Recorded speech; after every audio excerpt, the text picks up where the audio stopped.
Hi everybody, I hope you guys are doing well. As you can see, well, I'm here in what I call my cocoon cave. And I think you've already seen this corner, that this is what I call my cocoon cave. There's a disaster on my bed right now because I was organizing some stuff. Um, and let me share with you guys something real quick. Look, I just ordered this from Walmart through Instacart, multi-pot. And I ordered it to be able to do my homework a little bit better. And I think it's doing great. I love it. It says 6-in-1 tripod.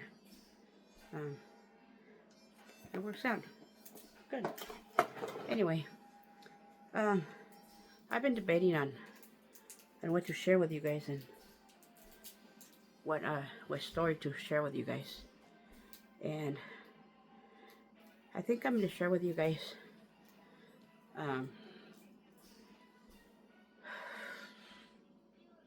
my loss of memory, my dementia side of the story. So it all started in 2002. I was taking my brother to work. At the time, we both worked for Jack in the Box, and I was a manager for one of the Jack in the Boxes in Escondido. And my brother was what they call a shift leader at the time. This was many years ago. Well, like I said, it was in 2002. And I was taking him to work, and getting off the freeway on the ramp of the one that says Ramona, going towards the south, the one that says Ramona, and towards Oceanside. And of course, we went towards the Ramona because we were going to Escondido. And it was about 1 o'clock in the morning. And we got rear-ended.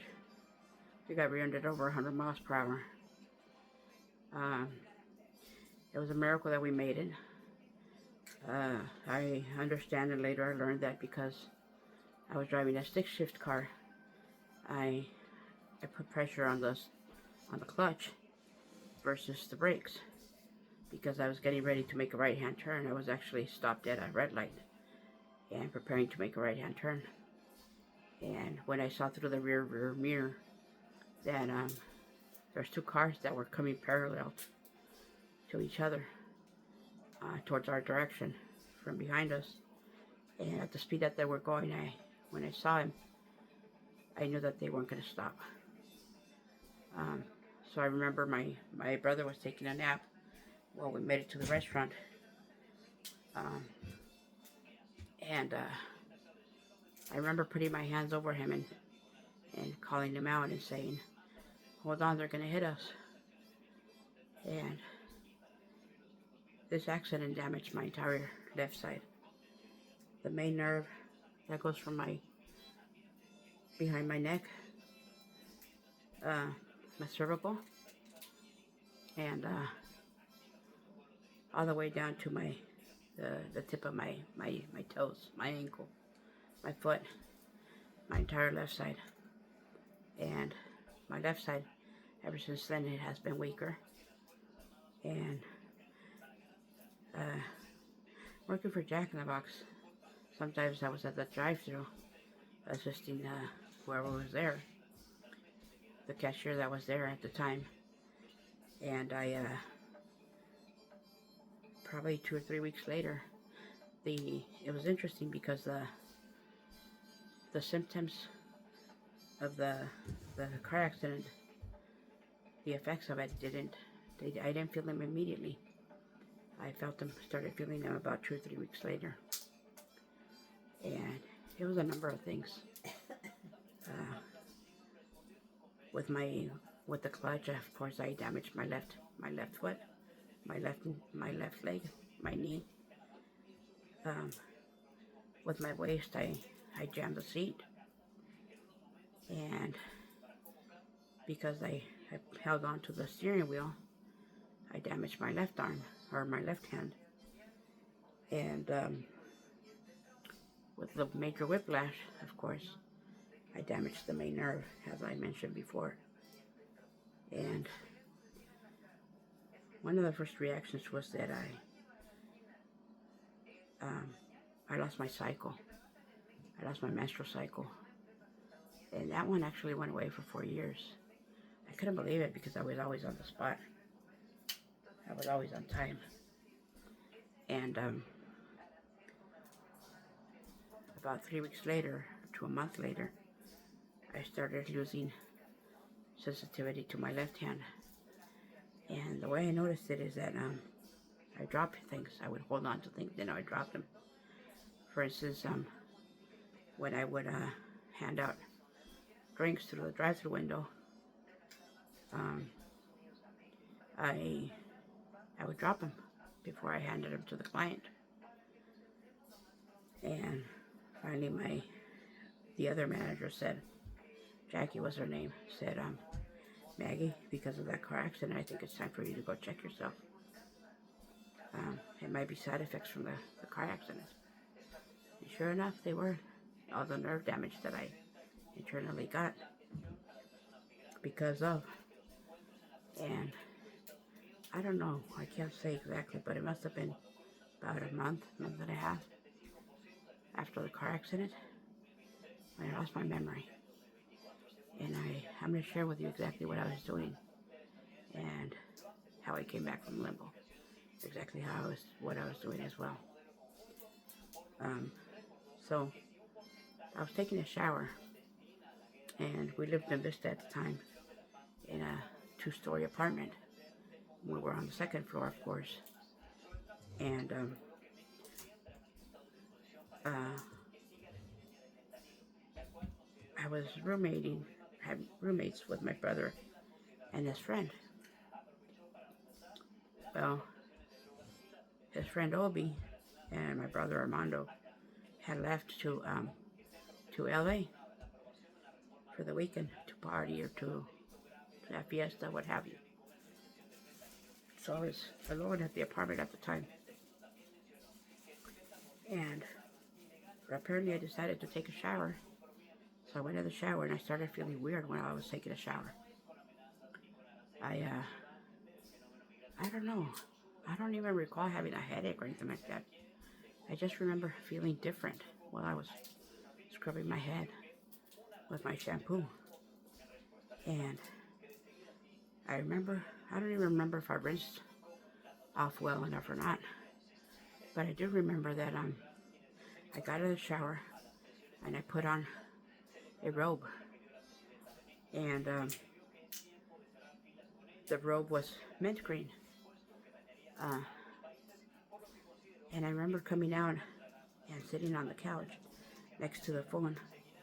And in my thoughts, I was thinking and I was visualizing how I would run from one side of the balcony all the way from one side of the apartment, because we had a sliding door with a little balcony in the front. In the back. And of course we also had the balcony in the front that led us down to the stairway. So I remember sitting there and thinking and feeling so, I guess I'm going to describe it as anxious and desperate. And I just started feeling the urge to run. And I wanted to run. I was thinking I was going to run from one side I was going to open both sliding doors. Both doors, the sliding door in the back and the front door in the front. And I was going to run from one balcony to the other balcony. But then, that's where my thought ended. I remember, well, it didn't end there. I actually got as far as thinking, what's going to happen next? I'm not an airplane to fly, and I'm not a bird. I don't have any wings. And I started telling myself and asking myself, if I do that, if I run, what's going to hold me at the end of the balcony? And that's when I started feeling more desperate and more anxious. And that's when I decided to call 911. So I called 911 myself. And I remember this deputy came to the apartment. And I don't know, it must have been about 7:30 or 8 o'clock, because it was already dark. And I remember he came in, and he was afraid to come into the apartment because it was a little bit dark. I don't know if I didn't have lights on. I really don't remember. I do remember that he came in and he was afraid to come in, and he started lighting himself with his flashlight, and he started asking if there was anybody else in the apartment and if there was any weapons in the house and things like that. And then he finally came in, and he did tell me that he was going to have me go to the hospital, but he was going to have me go myself driving in my car. He was going to follow me. But then he changed his mind immediately, and he said, "No, I can't have you do that because you can use your car as a weapon." And so he decided to report whatever he had to report to, or wherever. And I remember being in his patrol. He actually took me in his patrol like a criminal. He sat me in the back seat. Of course, he didn't put any handcuffs on me, but he did call the helicopter. He called for backup, and I wasn't aggressive or anything like that. I was just kind of out of it. But anyhow, while we were in the patrol from the apartment to Tri-City, I remember I could hear everything that the helicopter was saying to the deputy, and the deputy was responding to him. He was telling him that I was okay, that I was settled, that I wasn't aggressive or anything like that, that I was just sitting in the back. And that kind of made me more nervous, more scared. And then they took me into some door. Apparently it was the back door or something from the hospital. And of course I didn't have my head up. I kept my head down. And as I was walking in the door, when the deputy was holding my arms, or my arm, directing me in the door, all I could hear was shh, shh, shh, shh. Like something was dragging the floor. And I kind of just picked up my head a little, my eyesight, and my eyesight ended up at the foot of a pair of orange pants. And yes, he was chained up. I've never seen something like that before, or anybody like that before, for that matter. So he was a prisoner, and for whatever reason, they had to take him to the hospital, and that it made me even more nervous, more scared. I don't know how long it took them before they decided they were gonna admit me, and they ended up admitting me into what they call mental behavioral health something, clinic or center, and it's right next to Tri-City. It's actually a wing of Tri-City, and I don't remember exactly how long I was there. I do remember that I was in Limbo for some time, in the Gap.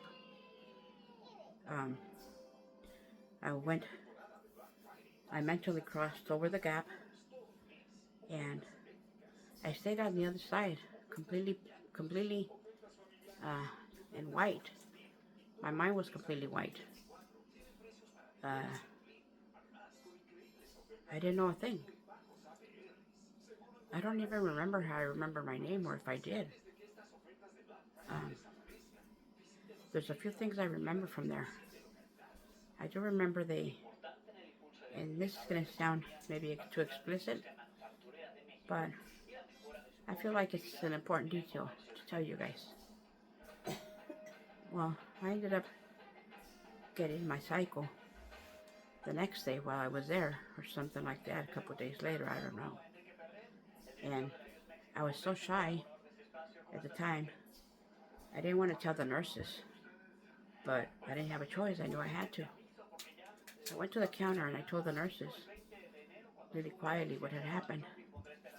And I remember they gave me this big thick thing, a big thick pad, but it was attached to two strings, one going each direction, like to tie it around my waist.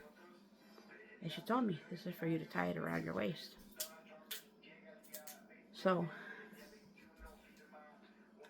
I remember taking it to my room and thinking, and they want to prevent suicides with this stuff. They swear they can prevent suicides. Anybody that would have the idea, they could just hang themselves or strangle themselves with this string. It wasn't my thought. It was just something that went through my mind. As a crazy thought, I guess, at the time. So anyway, I don't remember how long I was there for. I do remember they brought in a published author. And he published a book that was for addiction. And it was called The 12 Steps. And I don't remember the name of the author.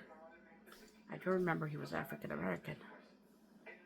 And God knows how. But I thought to myself, I really want to buy his book. Because deep down, I guess I remembered.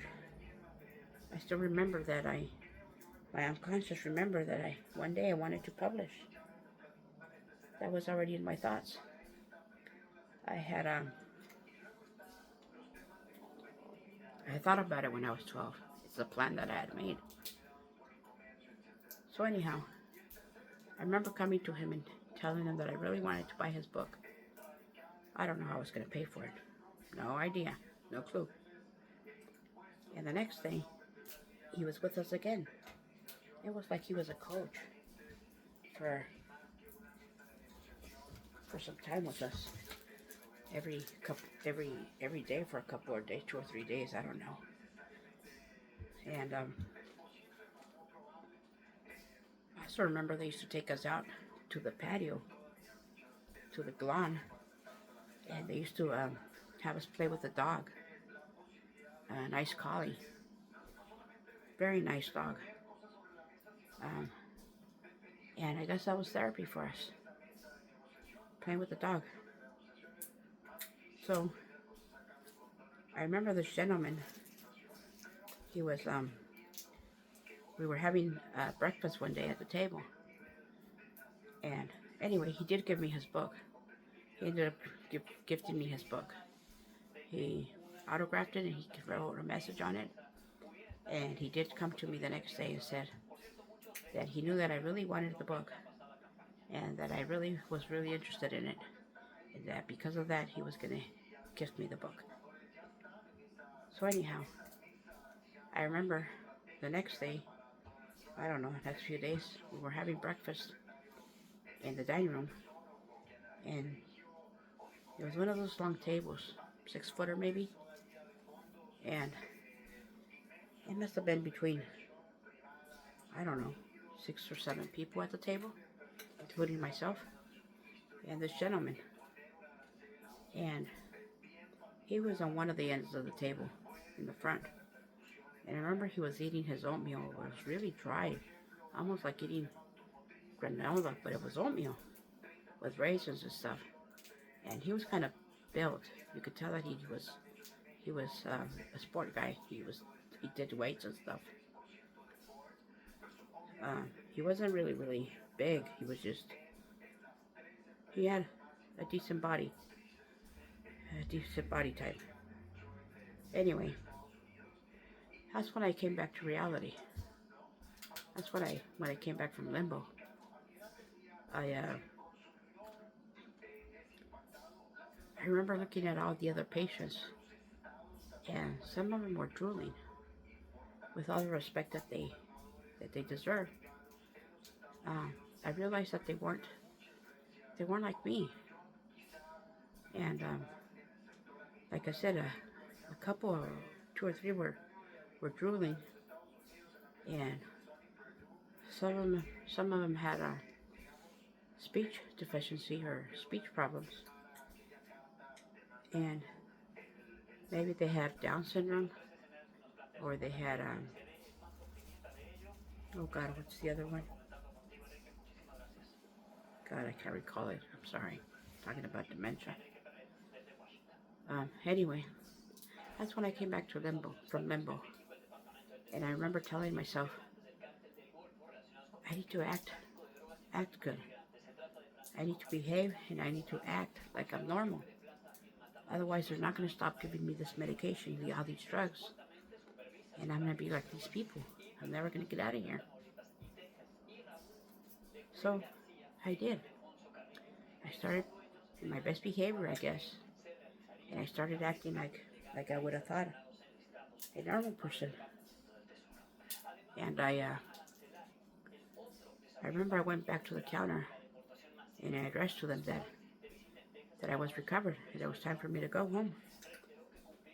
And they said, "Are you sure?" And I remember I said, "Yes, ma'am, I'm sure. I'm ready." And she said, "Well, we're going to have to keep you in observation for another 72 hours or something. I don't remember how long." And sure enough, they gave me another few days, just to make sure that I was taking my thyroid medication. And I remember they made me sign a contract, I think. And the only number I remembered at the time, it wasn't even my parents' house's number. It was my brother's number. Mom, she's over here talking in the background. Anyway, I'm gonna cut you now. So, yes, I called my brother, and him and his friend Obi came to my rescue. They had him sign a contract that they were going to be responsible for me, and that they would make sure that I was going to take my medication and stuff. And so sure enough, they were able to take me home. And I don't even recall whether they took me back to the apartment or not. I think they brought me home. And for 4 years, I disconnected from the world. For 4 years, I didn't care about anything. I ended up with a over $30,000 debt. I ended up putting myself in bankruptcy, which that was devastating. That was horrible, because I was always so independent. I was always a hard worker, and I was in disbelief that I had to do that. But anyhow, I'm here now, and I've survived many challenges. Perhaps I'll share another one with you guys at a different time. I'm sorry I made this one a little bit too long, but that's my story. Losing my memory and recovering. You guys already know that I put myself back in Miracosta, or I put myself in Miracosta to relearn how to read and write, because I had forgotten how to do that. When I was talking to Ma, she was telling me that I wasn't making sense with what I was trying to say. And sure enough, I would come to my room, and I would write in Spanish and English, and it didn't make sense when I tried to reread it. So I've been in Miracosta ever since then, since 2002, and I'm grateful. I hadn't even realized it, but just recently I realized that I acquired an AA degree in my general education, liberal arts and science. With in honors. My certificate says down at the bottom, honors. Something I didn't even realize when I received them. I received them during the pandemic, and Ma was already getting impatient. She kept on asking me, "Well, you keep on going to school. You keep on going to school all this time, and you don't bring me anything." So I just remember receiving them in the mail and showing them to her. I didn't even frame them, as you can see. They're not on my walls. What I do have on my walls is my art. That's actually the book cover of the collection I published. Those are my grandparents. And that what you see there is cancer. It's prostate cancer.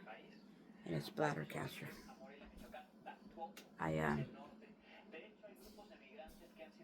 my brother is a survivor for cancer, and my father is also a survivor for cancer. So I'm sorry I dropped the little control to turn off the video. I have a little picking up stick, as you can see. Anyway,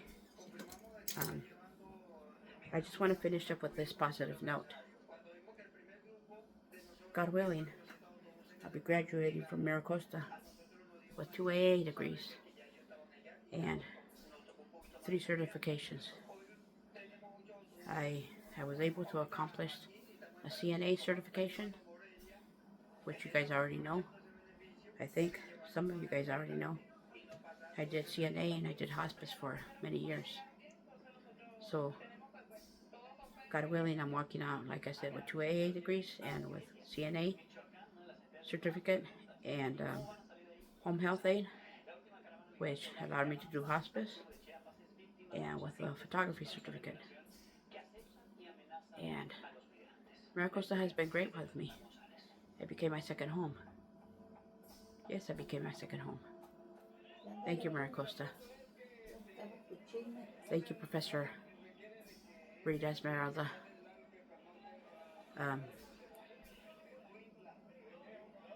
Naranjo. Sorry. I appreciate you sharing your knowledge. I appreciate you sharing your stories. Thank you. You guys take care. Blessings.